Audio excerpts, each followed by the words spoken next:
మనం చూసినాం. ఇవాళ అదే జరిగిందని నేను భావిస్తున్నా. ఒకటి.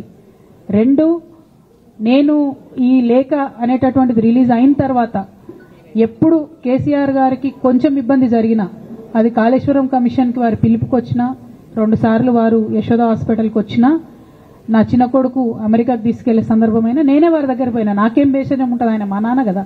నేను పోయిన తర్వాత ఈ దుష్ట చతుష్టయం ఏదైతే ఉన్నదో, ఈ ఇద్దరు 2 గ్యాంగులు ఏవైతే ఉన్నాయో, అక్కడ జరగనిది జరిగినట్టుగా మీడియాలలో విచిత్రమైన వార్తలు రాపించారు. ఎంత ఘోరం అంటే, నేను నా కొడుకుని తీసుకపోతే నన్ను గన్మెన్లు రాలేదంట. జరుగుతుంది అని ఎక్కడన్నట్ల.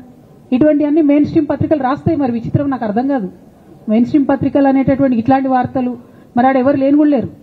ఎవరు చెప్పిరు, ఎందుకు రాపించిరు? సో నేనేమంటున్నా అంటే, నేను ఎప్పుడు నాన్న దగ్గరికి వెళ్ళడానికి చూసినా కూడా మా మధ్య స్పర్ధ పెంచడానికి అనేకమైన వార్తలు రాపించి, అనేకమైన కుట్రలు ఈ గత 103 రోజులుగా కొనసాగుతూనే ఉన్నాయి నా మీద. కానీ అంతకుముందు కూడా జరిగినాయనేదే నేను చెప్తున్నా. అందులో భాగంగానే రాఖీ రోజు కూడా ఒక 24 గంటల ముందే నేను అన్నకు కూడా మెసేజ్ పంపిన. అన్న, రేపు రాఖీ ఉంది, నేను వచ్చి కడతాను, మీడియా లేకుండా వచ్చి కడతాననే మెసేజ్ పంపిన.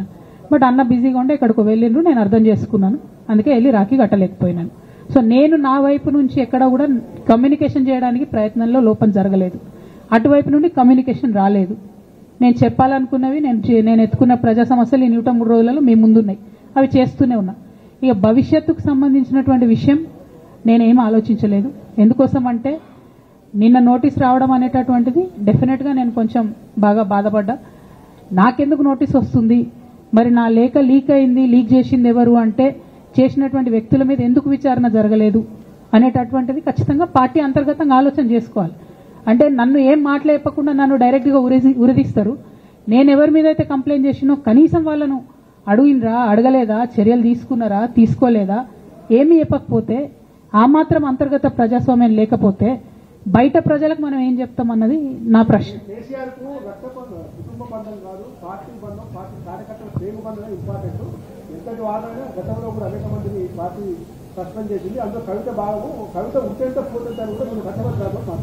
నేనేమంటున్నా బ్రదర్, వాళ్ళందరికీ ఏది చెప్తే స్క్రిప్ట్ రాసిస్తే అది మాట్లాడతారు. దాంట్లో ఏముంటుంది?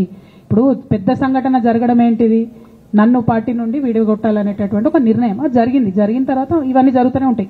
చిన్న చిన్న విషయాలు, అవంతా వ్యక్తులను సీరియస్గా తీసుకోవాల్సిన అవసరం లేదు. అల్టిమేట్గా నేనేమంటున్నా అంటే, నన్ను అడగకుండానే ఉరి తీశారు. కనీసం ఏమైంది అని కూడా అడగలేదు.